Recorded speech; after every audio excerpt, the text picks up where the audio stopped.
اور جو پرائے تھے وہ اس کی تکلیف پر آنسو بہا رہے تھے۔ وہ ملازمہ سرونٹ کوارٹر میں چلی گئی تھی کیونکہ اس کی ڈیوٹی صرف اور صرف محمل کو سنبھالنے کی تھی، اور جب محمل گھر میں نہ ہوتی تو وہ سرونٹ کوارٹر میں ہی رہا کرتی تھی۔ رفیق نے ایک نظر آس پاس دوڑائی اور احتیاط سے اوپر کی طرف گیا تھا۔ ایک کمرے کو بغور دیکھتا وہ اب ایک مخصوص کمرے کی طرف بڑھا تھا۔ اس سے پہلے وہ کمرے کے اندر داخل ہوتا کسی ملازم نے اسے پکارا تھا، اوئے کہاں جا رہا ہے تو؟ تجھے نہیں پتا یہ بڑے صاحب کا کمرہ ہے؟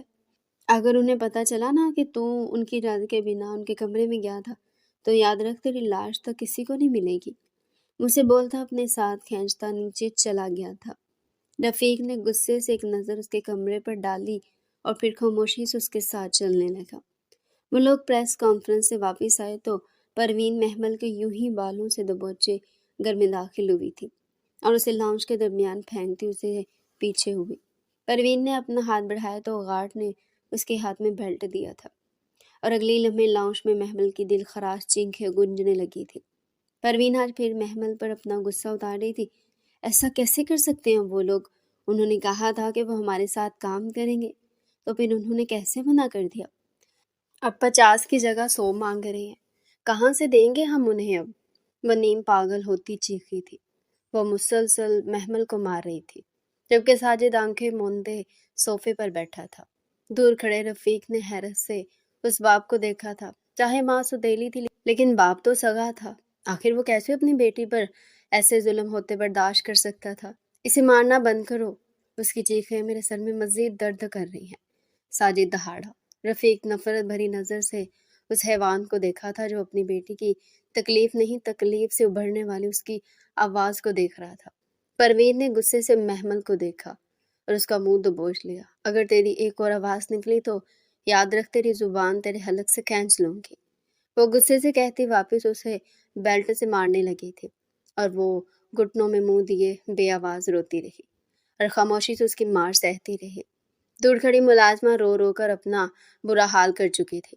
آخرکار جب محمل بے ہوش ہوئی تو وہ اپنا بیلٹ پھینکتی چیخی تھی، شاکرہ ادھر آؤ، شاکرہ کہاں مر گئی؟ لے کر جائے اس منحوس کو اور کمرے میں بند کر۔ وہ غصے سے چیختی ساجد کی طرف بڑھی تھی اور ساجد نے گارڈز کو باہر جانے کا اشارہ کیا تو وہ سر جھکا کر باہر نکل گئے، جبکہ رفیق وہی دیوار کی آڑ میں کھڑا ان کی باتیں سننے لگا۔ جب اس نے محمل کی خواہش کی ہے تو تم اسے محمل دے دو تاکہ اس منحوس کا سایہ ہمارے گھر سے ٹل جائے۔ پہلے اس کی ماں منحوس تھی جو ہمارے کام میں رکاوٹ پیدا کرتی تھی، اور اب یہ جتنی بھی ڈیل کے لیے ہم اس کو اپنے ساتھ لے کر گئے نا، انہوں نے اس کی ہی خواہش کی ہے۔ اب ہم انہیں محمل نہیں دیتے تو یقیناً ہمیں بہت بڑا نقصان اٹھانا پڑے گا۔ وہ غصے سے نیم پاگل ہوتی اپنے ہی بال کھینچنے لگی تھی۔ پروین کیا تمہیں نہیں معلوم یہ گھر، بزنس، زمینیں، ہر جگہ، ہر گھر، ہر ولا پر ہر فارم ہاؤس صرف اور صرف محمل کے نام ہے؟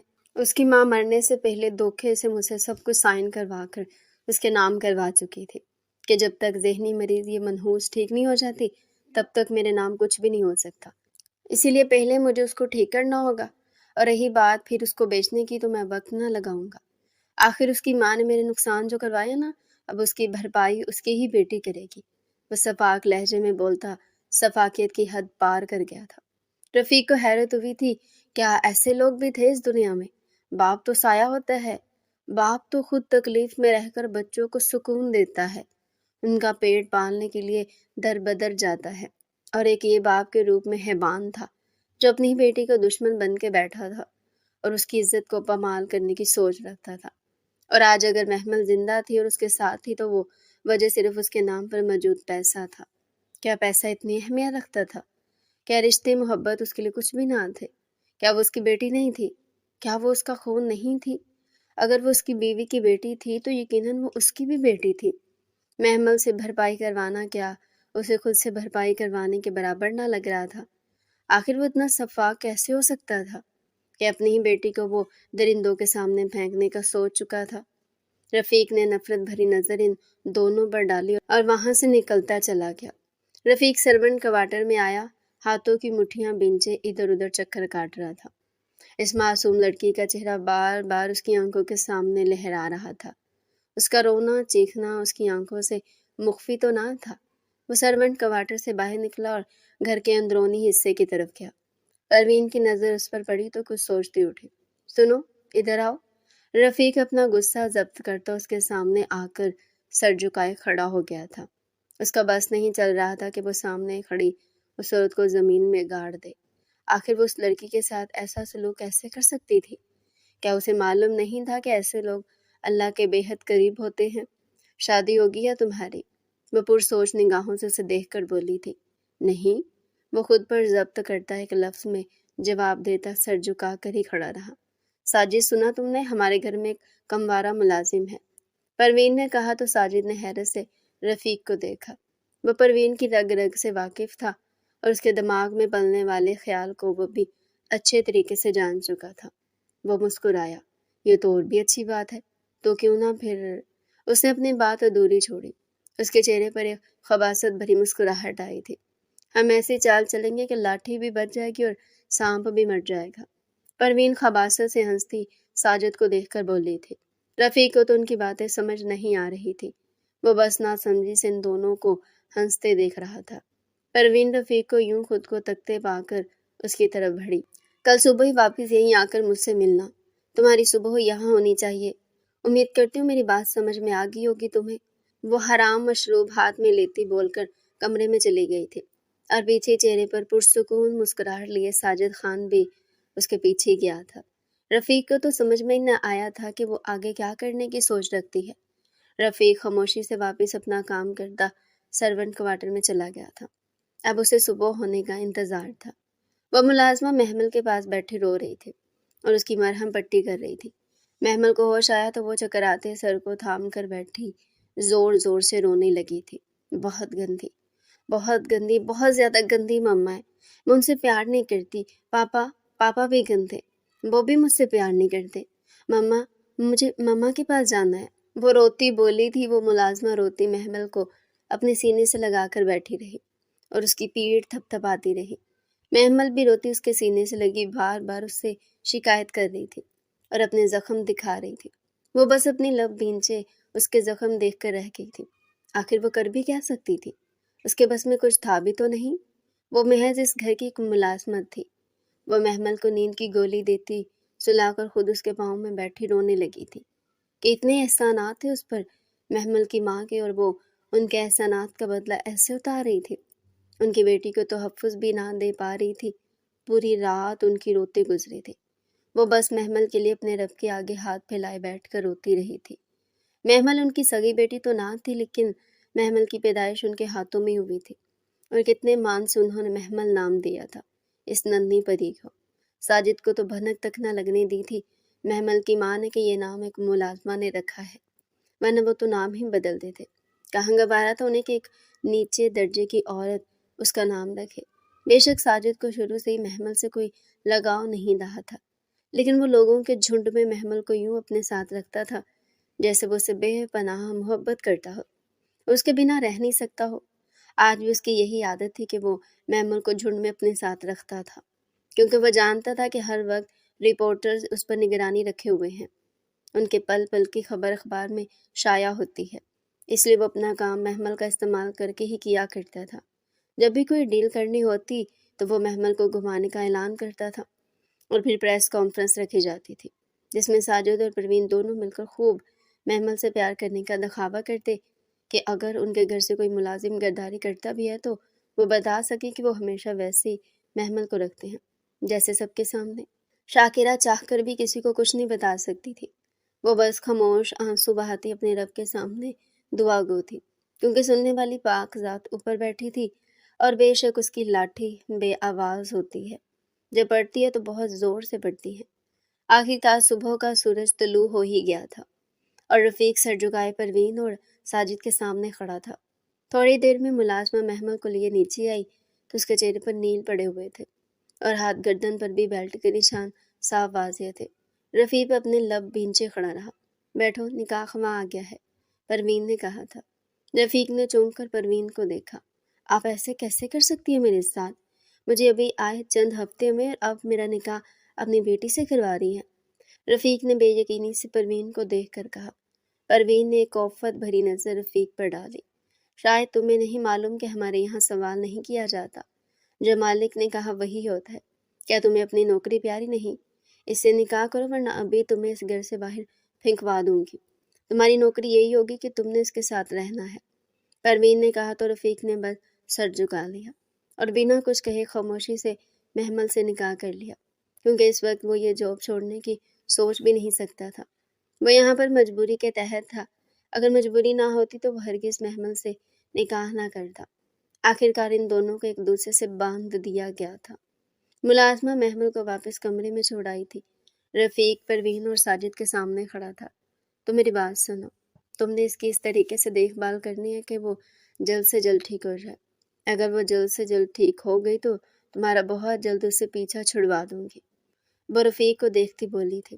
رفیق نے اس بات میں سر ہلایا اور بنا کچھ کہے اس کے کہے مطابق محمل کے کمرے میں چلا گیا۔ وہ کمرے میں آیا تو سامنے وہ بیٹھی گڑیا سے کھیل رہی تھی۔ ایک انجان انسان کو اپنے کمرے میں آتے دیکھ وہ خود میں سمٹی تھی۔ وہ قدم قدم اٹھاتا اس کے پاس آیا اور گھٹنے کے بل محمل کے پاس بیٹھا۔ ڈرو نہیں، میں تو تمہارا دوست ہوں، رفیق نے مسکرا کر کہا۔ محمل نے حیرت سے رفیق کو دیکھا۔ آپ میرے دوست کیسے ہو سکتے ہیں؟ میں تو آپ کو جانتی بھی نہیں۔ آپ نے تو مجھ سے دوستی کی ہی نہیں کی دوستی، وہ اپنی گڑیا سے کھیلتی ہوئی بولی۔ اچھا تو چلو ہم دوستی کر لیتے ہیں، رفیق نے اپنا ایک ہاتھ آگے بڑھایا اور مسکرا کر کہا۔ اس سے پہلے محمل اس کا ہاتھ تھامتی رفیق نے ہاتھ پیچھے کر لیا تھا۔ لیکن تمہیں مجھ سے ایک وعدہ کرنا ہوگا کہ آئندہ تم میرے علاوہ کسی سے مدد نہیں مانگو گی، میری بات مانو گی اور میری کہی ہر بات پر عمل کرو گی۔ وہ کہتا اپنا ہاتھ آگے کر چکا تھا۔ محمل پرسوچ نظروں سے اسے ہی دیکھ رہی تھی اور پھر نفی میں سر ہلاتی اس سے پیچھے ہونے لگی۔ نہیں مما گندی ہیں، بہت گندی ہیں، وہ مجھے مارتی ہیں، میں آپ سے دوستی کیسے کروں گی؟ ماما بہت گندی ہیں۔ انہوں نے منع کیا دوستی کرنے سے۔ وہ بولتی اسے پیچھے ہو گئی تھی، جبکہ وہ گھٹنوں کے بل ہی اس کی طرف مزید کھسکا۔ تمہاری ماما نے کہا دوستی کرنے کو، وعدہ تو کرو میں تمہارا ساتھ دوں گا اور وہ واپس نہیں ماریں گی تمہیں، اس کے سامنے ہاتھ پھیلاتا بولا تھا۔ محمل نے بے یقینی سے اس کی طرف دیکھا، کیا وہ اس کے ساتھ دینے والا تھا؟ وہ سوچنے سمجھنے کی صلاحیت بالکل نہیں رکھتی تھی، اس لیے وہ جلدی سے رفیق کا ہاتھ تھام گئی۔ وہ مسکرایا اور پھر کچھ سوچ کر اسے اپنے ساتھ لیے کمرے سے نکلا تھا۔ اسے لے کر تم کہاں جا رہے ہو؟ پروین جو بھی اپنے کمرے سے نکلی تھی رفیق کے ساتھ محمل کو دیکھ کر بولی۔ رفیق رکا اور چونک کر سامنے کھڑی پروین کو دیکھا۔ محمل نے رفیق کا ہاتھ پکڑا اور اپنے لب کاٹتے زمین کو گھوڑنے لگے۔ میں نے سوچا کہ کمرے میں بند رہتے ان کا دماغ تو کھلنے والا ہے نہیں، تو کیوں نہ باہر جا کر تھوڑا ان کو کھلی ہوا کھلا دی جائے۔ اس طریقے سے انسان کا دماغ فریش ہو جاتا ہے اور جلد سے جلد ٹھیک ہونے لگتا ہے۔ وہ سر جھکا کر بولا، واہ بہت سمجھ بوجھ ہے تم میں۔ ٹھیک ہے جاؤ، لیکن یاد رہے صرف باہر گھمانے لے کر جا رہے ہو، اس سے زیادہ کوئی بڑی ہوشیاری کی تو تم زندہ نہیں بچو گے۔ وہ کہتی محمل کو کوفت سے دیکھ کر وہاں سے چلی گئی تھی۔ وہ باہر نکلا اور محمل کو اپنے ساتھ لیے ایک جگہ کا رخ کیا تھا۔ وہ لوگ ایک سنسان جگہ پر کھڑے تھے جہاں آس پاس صرف درخت ہی درخت تھے۔ سامنے خستہ حالت میں موجود گھر تھا، یا یوں کہیں گھر کے نام پر بس چند لکڑیاں، جس کے اندر جایا جاتا تو کچھ بھی نہ تھا وہاں پر۔ لیکن تھوڑے آگے جاتے ہی پتوں کی آڑ میں ایک سرنگ چھپائی گئی تھی۔ وہ پتوں کو ہٹاتا پہلے محمل کو سرنگ میں اتار چکا تھا اور پھر اس کے پیچھے خود داخل ہوا۔ محمل حیرت و تعجب سے ایک ایک چیز کو دیکھتی اس کے ساتھ بڑھ رہی تھی اور اس کا ہاتھ پکڑے ابھی اپنی مخصوص جگہ پر پہنچا ہی تھا کہ میجر کی آواز پر ٹھٹکا اور پھر چہرے پر بیزاریاں سجائے انہیں دیکھا۔ مرتسم تم یہاں کیا کر رہے ہو؟ مرتسم کو آفس میں داخل ہوتے دیکھ میجر نے حیرت سے پوچھا تھا۔ نظر محمل پر پڑی تو وہ اپنی جگہ اچھل کر رہ گیا۔ وہ حیرت سے ساکت کھڑا اس کے ساتھ داخل ہوتی لڑکی کو دیکھ رہا تھا، جو کہ ہاتھ میں گڑیا لیے حیرت و تعجب سے بس آفس کو دیکھ رہی تھی۔ میجر کی حیرت سے آنکھیں پھیلی تھی اور وہ منہ کھولے کبھی مرتسم کو کبھی محمل کو دیکھتا۔ تم پاگل ہو گئے، اسے یہاں کیوں لے کر آئے ہو؟ وہ بے دہانی میں چیخ پڑے تھے۔ محمل نے ڈر کر مرتسم کا بازو پکڑ لیا۔ مرتسم نے مسکرا کر محمل کے ہاتھ پر دباؤ دیا۔ وہ کیا ہے نا، اس کی ماں نے اس کا نکاح مجھ سے کروا دیا ہے۔ چونکہ اس کا نکاح رفیق سے ہوا ہے تو وہ نکاح ٹھیک نہیں، اس لیے مجھے اب اس سے نکاح کرنا پڑے گا، کیونکہ اس گھر میں رہنے کے لیے مجھے اس کے ساتھ رہنا ہوگا۔ وہ کہتا محمل کو اپنے ساتھ لیے آگے بڑھا اور پانی پینے لگا۔ کیا تم پاگل ہو گئے ہو؟